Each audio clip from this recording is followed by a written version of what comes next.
Hey Kyle, welcome to the show. Thank you very much. I appreciate it. Yeah, no, thank you for coming on and give us the chance to get to hear from you. Um, so you're in state college right now? Yep, yep. I'm in State College. I moved uh, October 12th, so I've been here about a week. About a week. Yeah, How you liking it so far? it's been good. Yeah, training's been really good, and yeah, getting adjusted to different training programs and stuff like that. But everything's been good. There any good Chipotle's there in state college?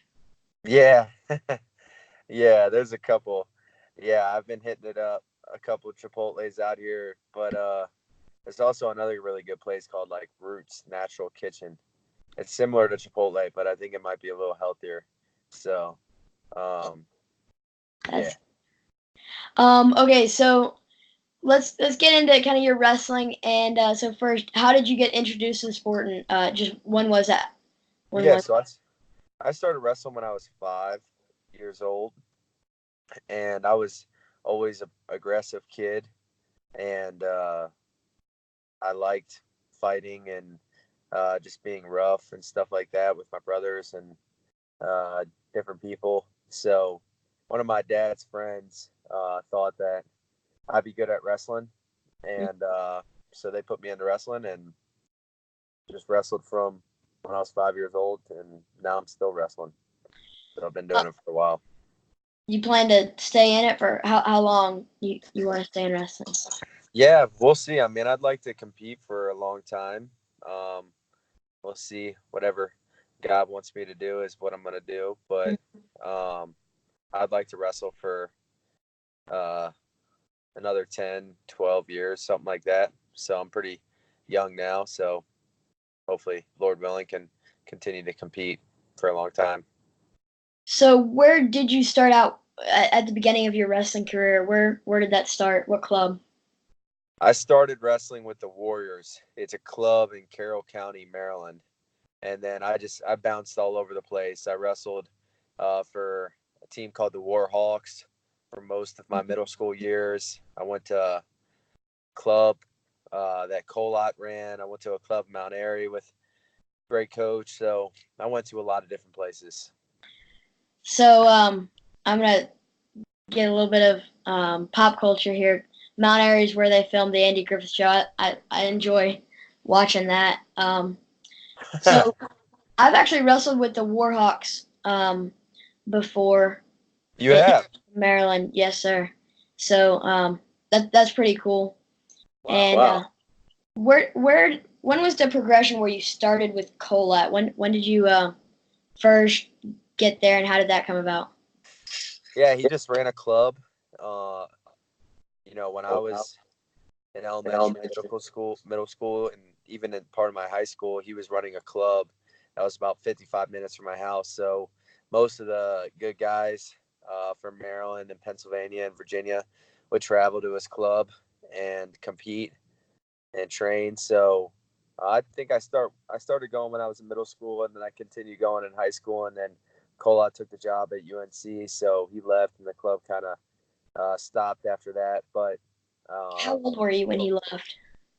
I think I was maybe a sophomore in high school. Okay.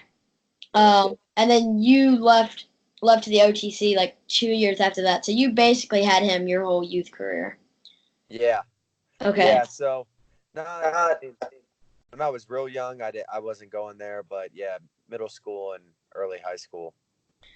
Um.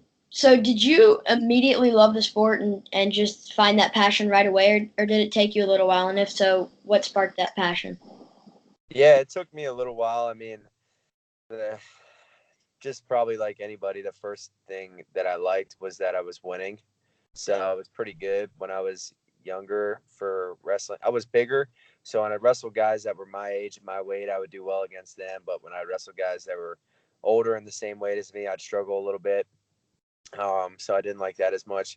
But I'd say when I was like eighth or ninth grade is when I really started to love the training aspect of it and just trying to become a better wrestler, learning more in different positions and challenging myself at practice. And all that different stuff. I would say that kind of came along then. But there was a time when I really didn't like practice at all. I went because my parents told me to, but I liked the competition aspect of it always. Um, what? So you said you really enjoyed winning later on. That probably kept you in it. But you said seventh, eighth grade year, it kind of clicked for you. What was that click, and why do you think that happened? Why do you think you started to enjoy the training aspect of the sport? I think I started traveling with um, some better teams and wrestling in better tournaments, and um, they were taking it more seriously, and they really liked training. And I knew that high school was coming up, and I wanted to do well in high school. So I think it probably started with just the people that I was surrounded by and the coaches talking more about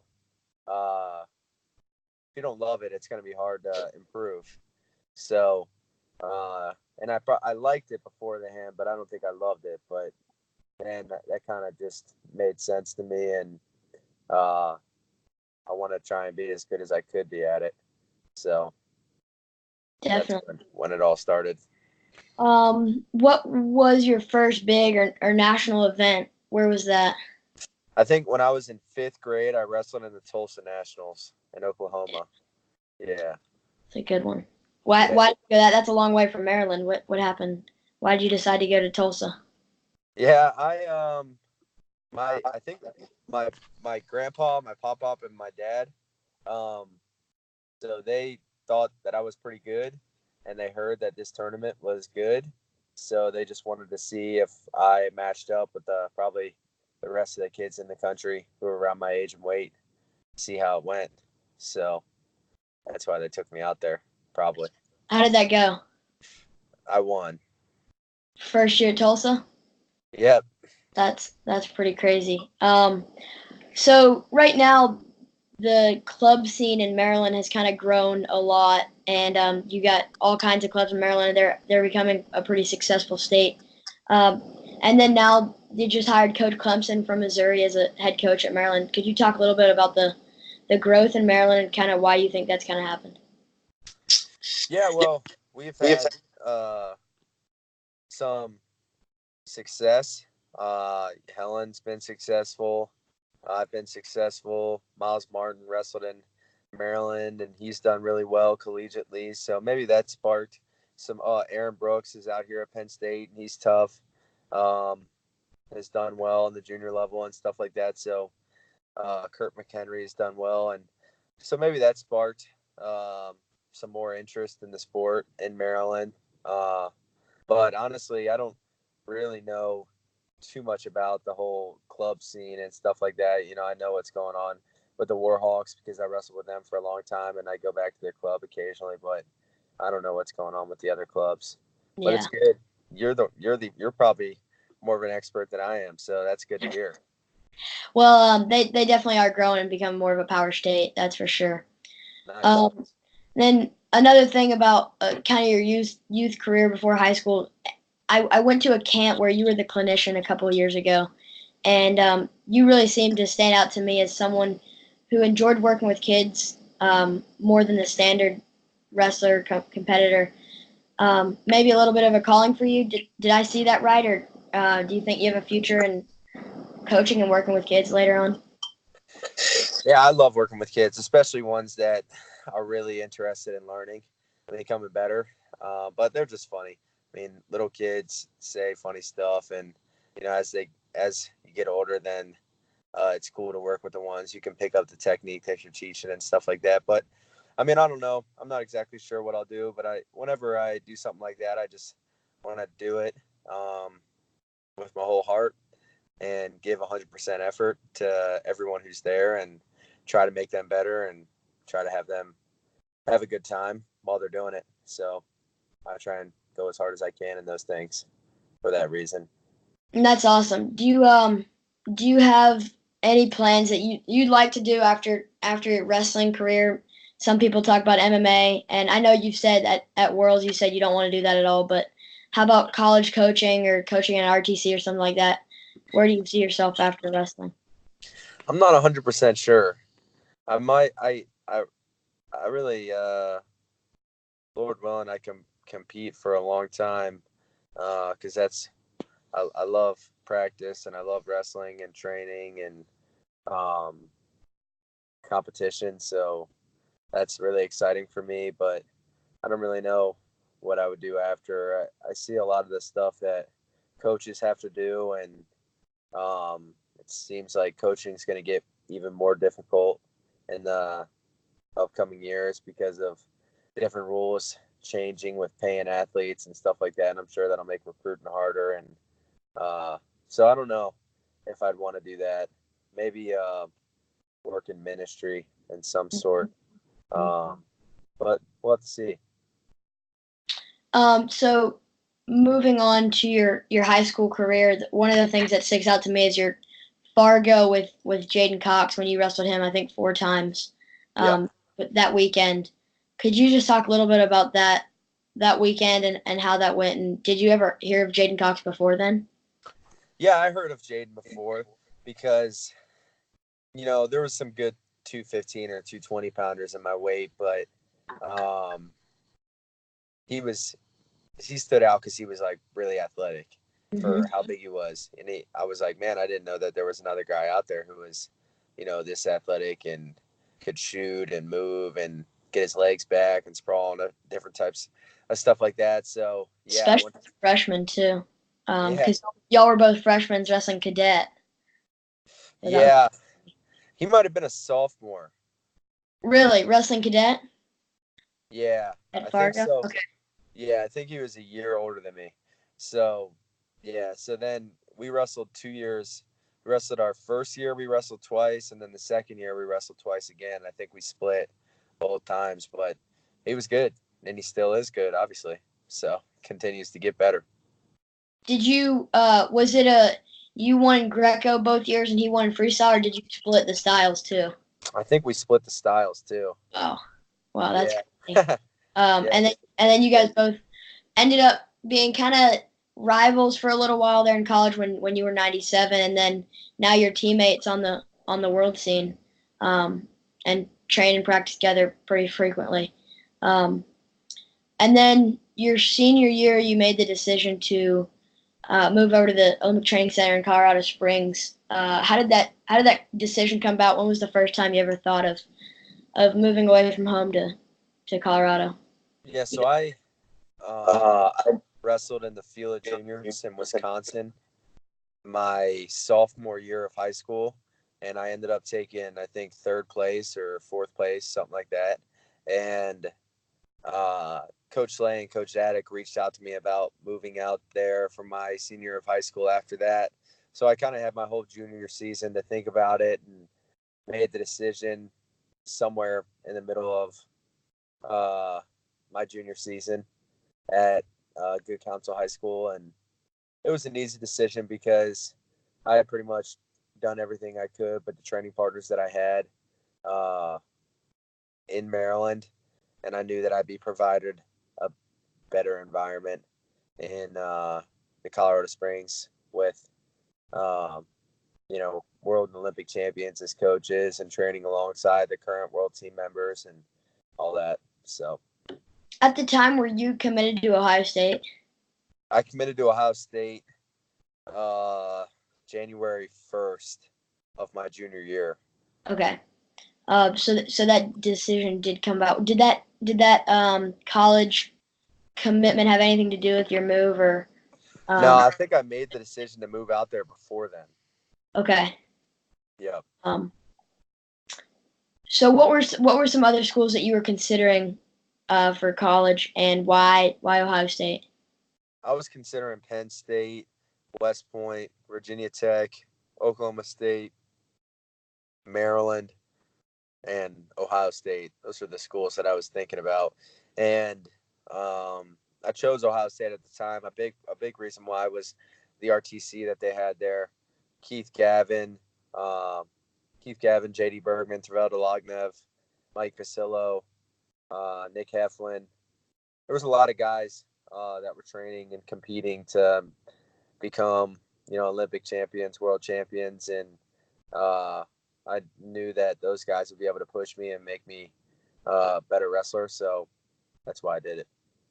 And Along with, I really liked the coaching staff there, Jaggers and Tom Ryan and Lou Roselli was there at the time, and Coach Ross Thatcher. I really liked them a lot, and I thought that with the recruiting class we can't coming in that we'd have a pretty good shot at winning NCAA championships every year I was there. was Tervel still an RTC athlete when you were there, or when you were He thinking? was. Yep. Yep. He became a coach after the 2016 Olympics. So, how much did you know him prior to your commitment to Ohio State, and then how did that relationship with him develop? Because you guys are this close right now still, and that's pretty cool. Yeah. So I knew him a little bit. You know, he'd come out to camp and stuff like that, and we got to know each other there when he was coming to Colorado Springs. But definitely started to get to know him better as I moved out to Ohio State because he was one of my main training partners and I was one of his main training partners. And I tried my best to help him, and he definitely helped me a ton. So that's really where it all started. That's awesome. So, you trained in an amazing environment your senior year of high school at the OTC, and then you moved straight from there to another amazing environment at Ohio State. What were some differences in training or coaching at all from the OTC to Ohio State? Oh, well, there was like more of a team aspect at Ohio State, you know. So at the Olympic Training Center, it was very individualized. You know, there was only 6 or 8 guys in the room, and there was three coaches in practice. You know, most of the time. So very individual, working on specific technique that you need to work on. Whereas at Ohio State, there's 30 guys plus the RTC guys, so you kind of lump everybody together and work on things that uh, you think people need as a whole, as a group. I mean, there's still some individual work, but I would say that's the biggest difference. You know, the training was, I would say, pretty similar. We did more running and conditioning at Ohio State than I did at the Olympic Training Center.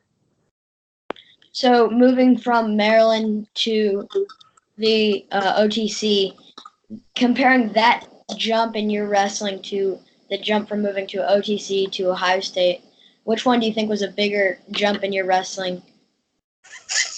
I'd definitely say moving from Maryland to the OTC because by the time I wrestled at the Olympic Training Center for a year, I was ready for collegiate wrestling. But when I first got out to OTC, there was a lot of learning to be done. So who were the coaches at the OTC at the time that really poured into you then? Bill Zadek, Brandon Slay, and Zeke Jones were the coaches. Okay. Yep. And was Kevin Jackson out there at the time? He was not. He was not. When did he move out there? Coach KJ got the job in 2017, 2018 or 17. 2017. That's what it was. Okay. Yeah. All right. So your freshman year at Ohio State, you kind of had a really awesome year, especially for a true freshman. You made it to the NCAA finals, and then kind of had a heartbreaking loss to Kevin Gadsden in the finals. How big an effect did that play on your mindset and your wrestling moving on? Yeah. I mean, I've been working on opening up more and competing uh, more freely, kind of like the way that I do in practice.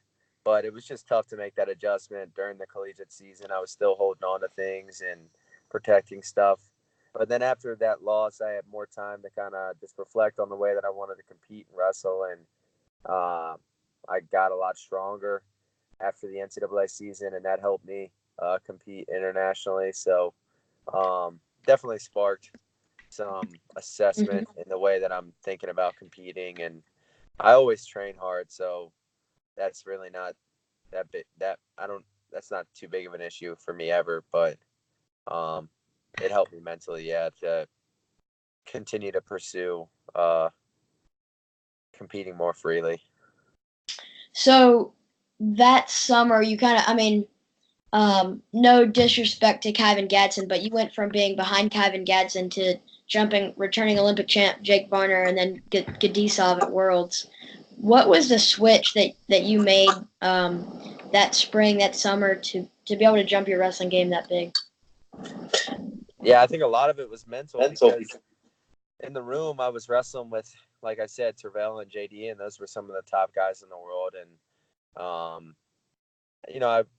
I was doing well with them. I'd say I did better with JD than Tervel, definitely. And JD was always a contender to make the team in the United States. Mm-hmm. So, and had made a couple world teams himself. So I'd say it definitely mentally was the biggest thing. And then also I grew in my faith. I committed, I feel like around that time was when I fully committed to Christ and really started studying the Bible more and trying to become more obedient and do things his way. And I've just been growing ever since then, which has been really cool. But I think that had a big impact on the way that I competed and the results of that tournament. Um, was that a result of your loss that you turned to God and the Bible, or was that more of a thing that Tervel kind of walked you through, or some guys at Ohio State? My strength coach told me that I needed to really commit, that it's either 100% or nothing. So uh, I and I think, yeah, you know, the loss definitely helped point me to that direction because it was painful and I didn't really know how to handle it, and I was young, and so that all, yeah, played a role in it. That's awesome. And then you were able to compete more freely. You had a real mission in life once that kind of happened for your world championships. Yeah, Um, so you kind of knew because you were wrestling JD Bergman in the room. You kind of knew where you stood on the world scene, kind of because he was in contention with Jake Varner, and Jake Varner was right up there with the best in the world. Um, Speaking of which, are you training with Jake Varner now? Is he still in the room wrestling? yeah, yep. He's So still here. Yep. that's pretty cool that you went from 2015 being kind of rivals with him, and now you're training partners Yeah, definitely. now. Um, So moving on to your sophomore year, something that I'm really interested in is your move to heavyweight. And I believe you said that when you were in your recruiting stage at Penn State, Kale wanted you to go heavyweight, Yeah, and you told him you were going to be a 97. yeah, Um, but then the thing that I'm really interested in is 97 kilos, a little over 213. yes, And so you were wrestling in the wintertime, 197, and then in the summer you'd kind of gain a little bit of weight for the freestyle scene.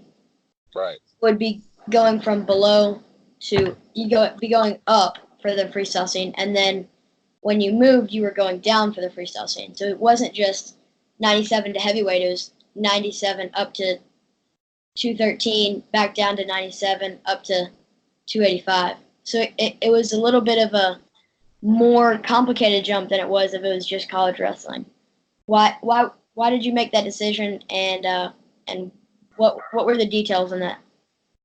yeah. I mean, it was pretty simple. I love to lift and get strong, and I didn't think that I got bigger after my freshman year.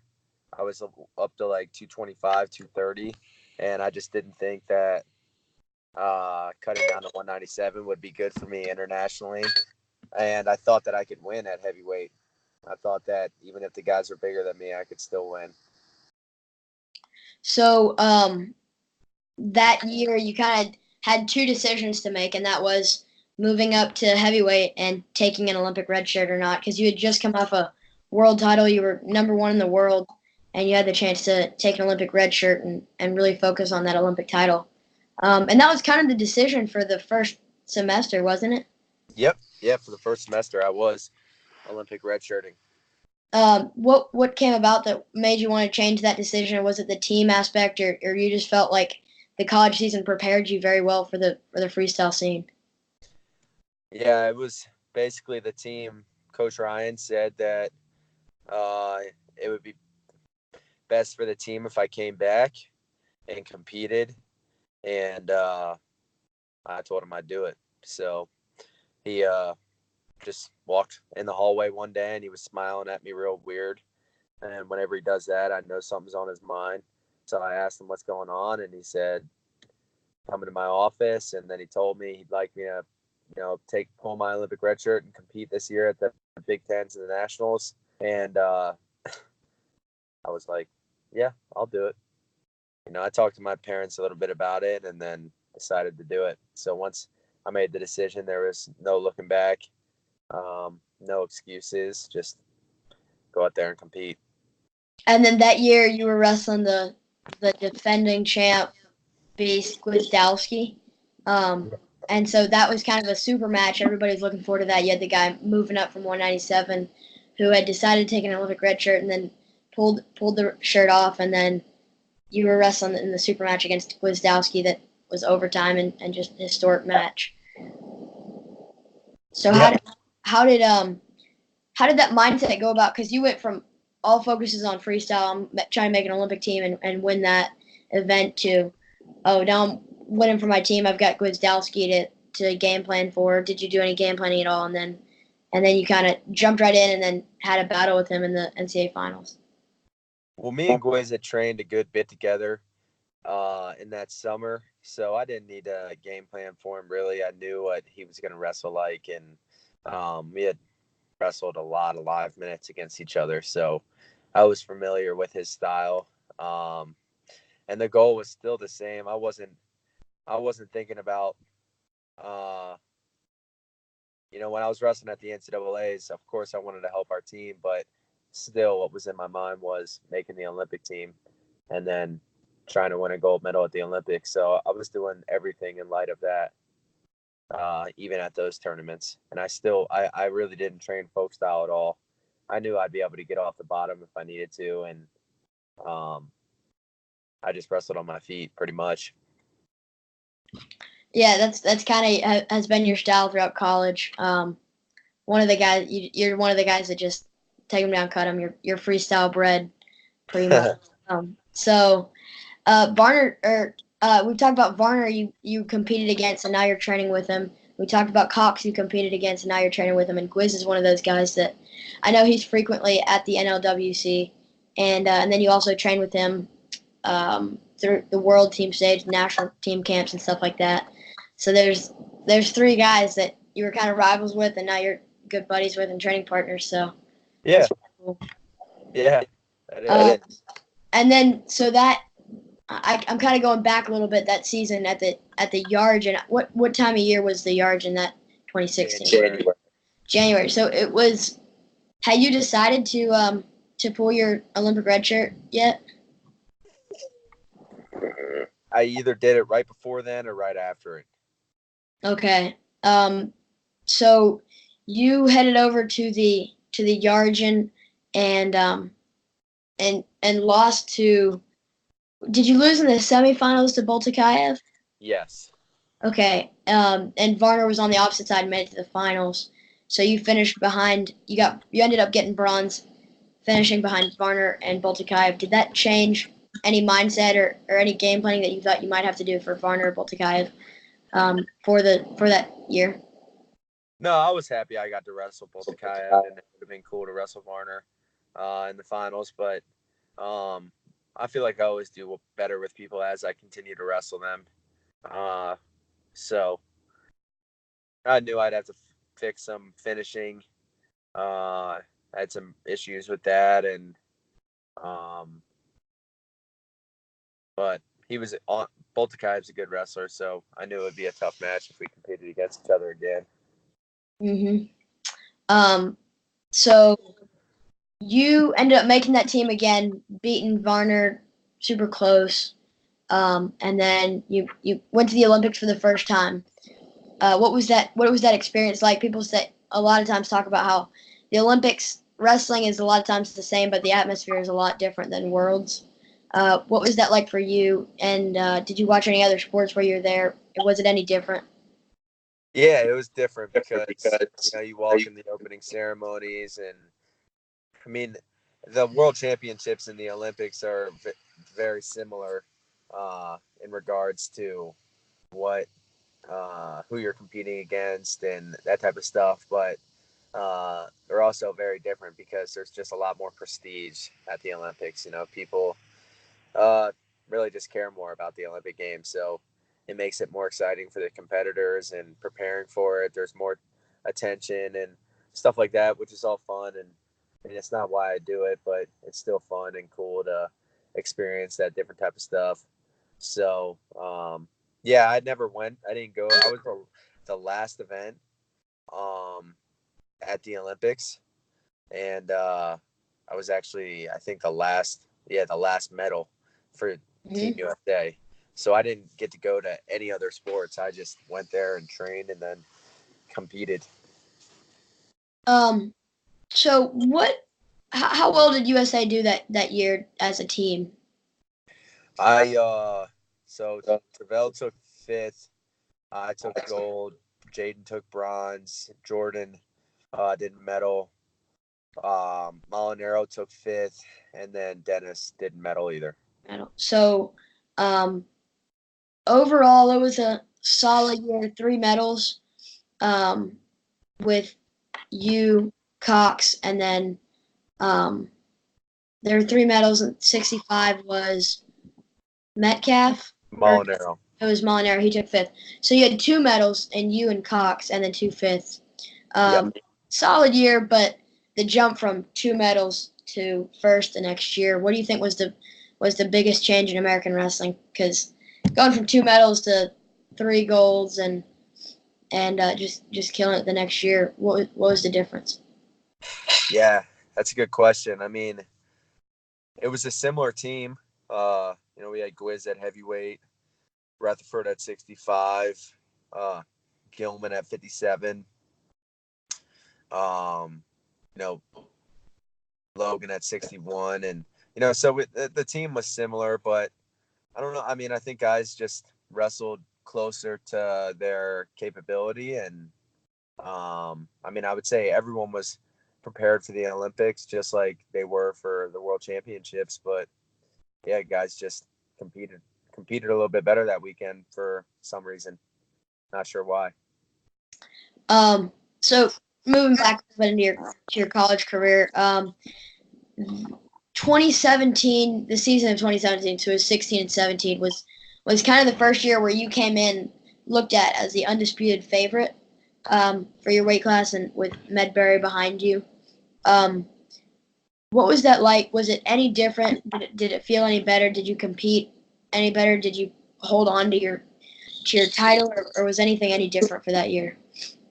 No, it all felt pretty similar. I mean, especially because of my high school career, and I was a favorite in most of my matches in high school. So I've been in that position for a long time, and it felt normal. I didn't feel like there was more pressure or anything like that because it was kind of been that way for a long time.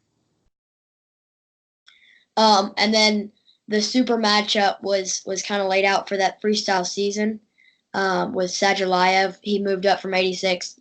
You had won the Worlds and Olympics, and he had dominated 86. He moved up and was all hyped up, and everything was set for you. And then, not to mention, Team Russia and Team USA were tied at the time of your match. It was the last one, Yeah. and all the pressure was on you, except I'm sure you really didn't feel much pressure when you were getting ready to compete. Why was that? And is that something you feel is a little bit special about you, or do you think most competitors feel that where they're able to kind of shirk the pressure? Well, I think what helps me with that is my faith. I just trust God that the result is going to be what's best for me, not in regards to making more money or winning more medals, but in regards to becoming more like him. And that's my number one focus. So I just wanted to compete as hard as I could and learn the lessons that he wanted me to learn. And he just supplied me with the strength and the conditioning and the power and the mindset to be able to compete really hard. So I was really happy with the way that I wrestled that match. And the effort that I put into it. So I I really I was excited. I wasn't nervous about the team race. I wasn't nervous that he had won a lot of medals and stuff like that. I was just excited for the match. And that was very evident when you came out there. You were excited. You were bouncing around, and then when you started the match, you kind of just ran through him, ended up giving up an exposure, and you ran back to the center just ready to go. That was funny. Yeah. So you won that one. Team USA won their first gold since the year you were born, 1995. Yeah.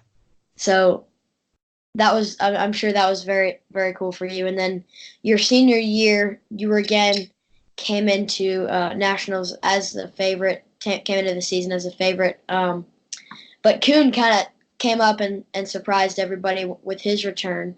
And then something that I thought was interesting was when you lost to him when you lost to him in the duel against Michigan, you said you had done the most game planning for him that you've ever done for anybody for the Big Tens and then the Nationals. Why do you think he required so much game planning compared to anybody else that you wrestled? And kind of talk about the aspect of game planning, why you think a lot of people don't like game planning and why it's important for some wrestlers. I like game planning. I used to not like it. Now I like game planning for the different guys that I wrestle against because I think it makes you a little more prepared for the things that they do. And, of course, they can hit different technique and wrestle in a different way. But for the most part, people are going to wrestle in a similar way. But for Kuhn, I game plan because typically I just wrestle with a really offensive mindset, and I take a lot of shots, and that's the way I want to compete. But against Kuhn, I had to be a little more strategic in the way that I shot and the way that I finished and all that different type of stuff. So I couldn't get underneath of him and finish on him like I would on normal guys because of how big he was and how athletic he was. And so I just had to be smarter. That's where that came into play. And you had a guy that was very big and very athletic in your room as kind of a coach and a partner for you in Tervel. So, and he's also one of the best game planners there is. So, you kind of had that set up for you pretty well, and you were able to win a pretty dramatic match as the last one, and a little bit different situation because the team race was huge that year, and in college, and everybody thought that it was going to come down to your match, and it was going to be whether you could beat Kuhn. And the last time you were 1-1, he beat you in the duel. You beat him like quadruple overtime at Big Tens. Yeah. So it was very hyped up, and it ended up not the team race not being a factor for that match, but still it was kind of in your mind getting ready for it. It was kind of still there in your mind that day and leading up to the match. Right. So you kind of won a dramatic way. You got that throw by off his shot. I believe that was in the third period, right? Yep. Right before time went out. So after that year, it was your senior year. You finished up 3 NCAA titles, great college career, 4-time All-American for Ohio State. And then something that was cool was you, Bo Jordan, and Nate Tomasello all finished 4-time All-Americans. And actually, you and Tomasello kind of had mirror careers where he won his freshman year, you lost your freshman year, and then he lost the next 3, and you won the next 3. So it was kind of interesting that way. But that summer, you had Kyvan Gadsden once again to make the world team, and you made it. Had Snyder Liev too was the battle, and it ended kind of in another heartbreaking way. You got pinned again in the biggest matchup. Magnitude was high and everything, but you seem to take it so much different than you did when you got pinned by Kyvan Gadsden in 2015. What do you attribute that to, and why do you think you're able to handle losses and setbacks so much better now? I attribute it to Christ. my faith in him and how it's grown. Yeah, I mean, after Kyvan pinned me, it was a couple weeks before I was over it and felt normal, and I was just sad. And I'm typically a happy person. I don't hold on to things very long, but I was hurt after that. But even after losing to Soldier Live this year, I mean, last year, and Sharif off this year, I mean, I want to win every match I compete in, and I'm training with that in mind, and I believe that I can. But if I don't, it's all good because God's doing everything for the benefit of those who love Him, and I definitely love Him, and I'm trying to be as obedient as I can. And uh, I mean, if glorifying Him means taking a loss in a mature way, a way that Christ would take it, then that's the way I'll do it. So Um, so you kind of went 2015. It took you very long to get over a loss, and then 2019 you didn't need any time. You got up and accepted it, and it was for your benefit and for God's glory. You made a very fast jump in that journey with Christ. Why do you think you were able to go so fast and mature in your faith journey so quickly? well, I put a lot of effort into it. You know, I mean, God gives us His Spirit, but we have to submit to His Spirit if we want to experience change. And the Spirit's definitely stronger than any other force that could come against us. But if we don't submit to it, then it's of really no value to us.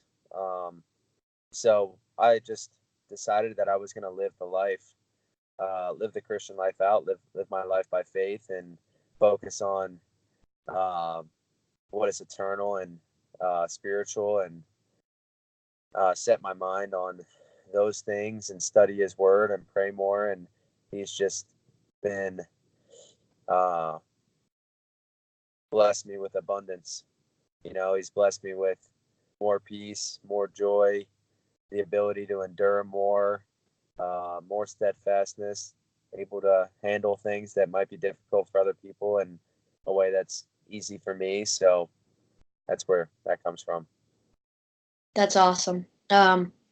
So after that, after your college season, that was kind of in the season that your first loss to Snyder or Sedgelive was kind of in the time where you had graduated from college and it was a switch in your training a little bit in your school schedule, and then you signed with Brutus, and that was a big deal, and you got to spend a lot of time with them.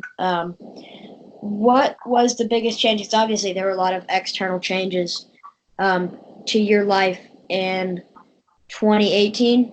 What was the biggest change in your wrestling and your training? Anything that you felt after you graduated from college, you signed with Brutus, and everything was going on there?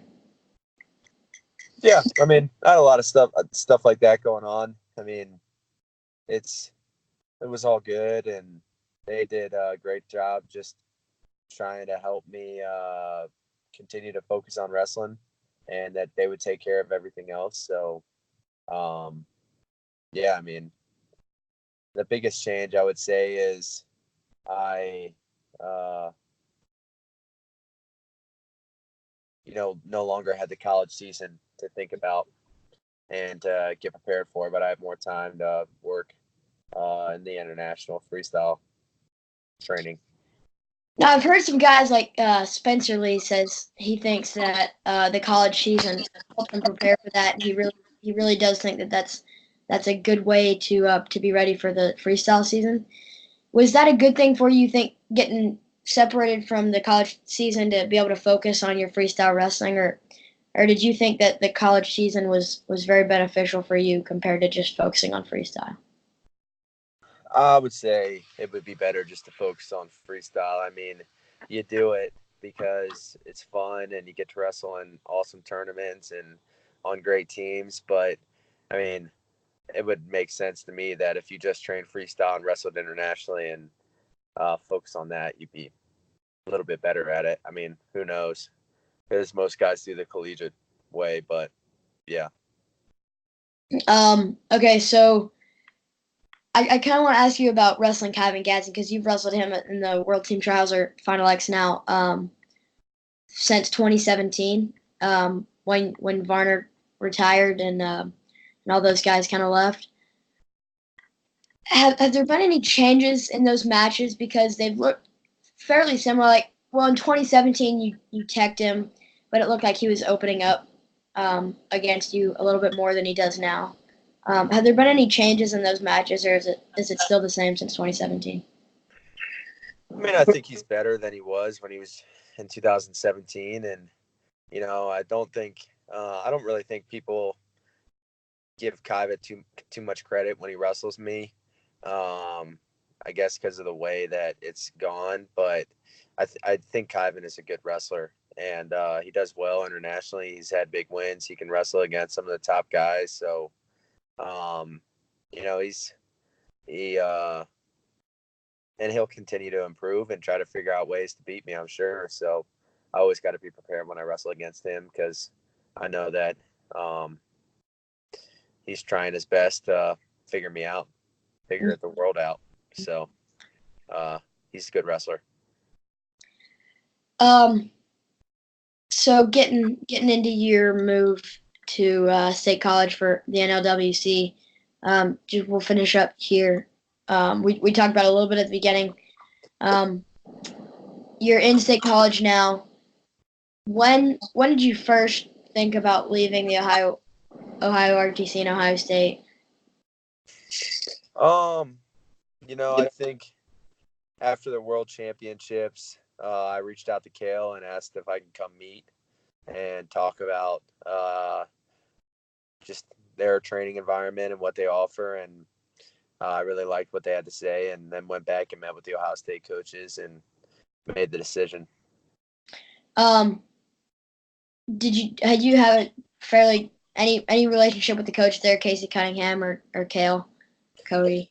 Yeah, I've worked with them because when you're on these senior world teams, they're at camp and they're overseas with you, so you spend a lot of time with them. And I mean, I don't know them as well as I do these Ohio State coaches that I've been with for a long time, but I know them pretty well. And then anybody that like partners David Taylor was there, Jake Varner, anybody that you were kind of pretty close with before the move? Yeah, I'm close with Nolf and Nickel and Taylor, and I mean a lot of the guys that are here because I've spent time training here beforehand. But I would say those guys are the ones that I'm closest with.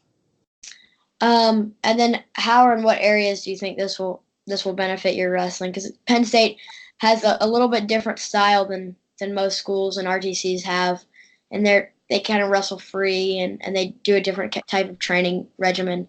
How do you think this will benefit your wrestling and add another layer to it?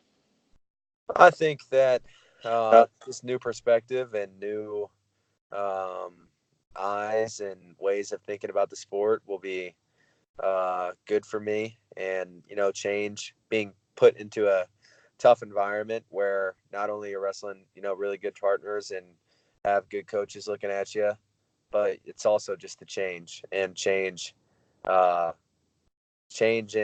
environment is also good for change in wrestling. So I think that I can become more diverse here. One more, a little bit less serious question, and that is comparing the style of wrestling at Ohio State. They have a lot of lifting and strength work, and then you got Dustin Myers, big strength guy for Ohio RTC and everything, and then you kind of move to Penn State where they don't focus as much on lifting and strength there. I know David Taylor said when he was in college he never lifted anything, and then they're kind of known for their wrestling and how they kind of stay away from the strength stuff. Are you gonna keep lifting and stuff like that in State College, or are you gonna kind of move away from that? I always lift. I love lifting. I thought you would. Yeah. Yeah, I love lifting, so I'll continue to lift. It makes me feel better and stronger, and as I get stronger, hopefully I can end matches quicker. Oh yeah. And then there are those overseas people who are wondering like why Kyle Snyder lift so much. But yeah, no, I think it's funny, but I also think that lifting is very important, especially for some people, because I do understand some people don't like lifting and having all that muscle mass. But Yeah. yeah. Well, Kyle, thanks so much for coming on to the show. I really enjoyed it, and I really appreciate you coming on. Yeah. Thank you, Sam. I appreciate it. Have a good day. All right, you too. Take care. You too.